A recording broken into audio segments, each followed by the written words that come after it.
cadaalad lagu dhaqo inaana noqon militaris isagu kala kasmada ku hogaamiyo maxkamadda ay noqoto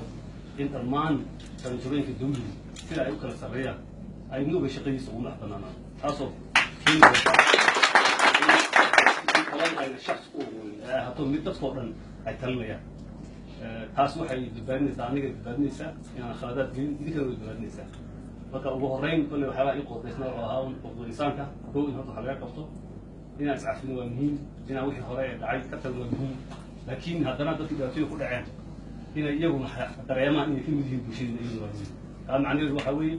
iyagoo oo kuwii dhirta geystay la dhibaatay kuwii dhirta ku dhacday wax loo qabto oo maaragtay si ay bulshada ula sinaadaan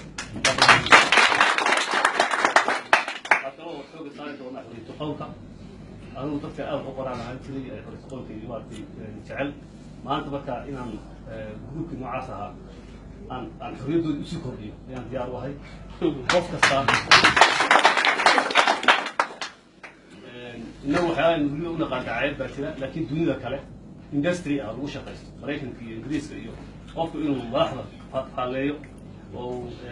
dhaqankooda iyo muuqaalkooda iyo hadalkooda wax ka sheego lacag baa lagu helaa waa industry dhan oo lagu shaqaysto innaga xaggeena waxaa la yidhaha dacaayad baa lagaa wada isxidhaa aniga dacaayadda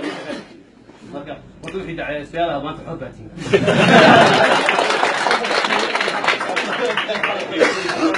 waxaad tamakaan kartaan laba qodob baan la ogolayn oo sida qawaaniinta adduunka iyo waddankaba ah in qabaa'il la isku dhufto oo reer hebel ka kac oo reer hebel laa la yidhaah waa la odhan karaa reer hebel baa waxbadsaday waxaas dhib male waa la odhan karaa mustafa meeshii yimid oo waxaa yaacaya reerkoodaa soo baxay waxaas dhib male laakiin reer hebel oo reer hebel ku duul incitement baa iyadu waa qalad waxaa kaloo qalad wixii diinta iyo akhlaaqda ay diidayso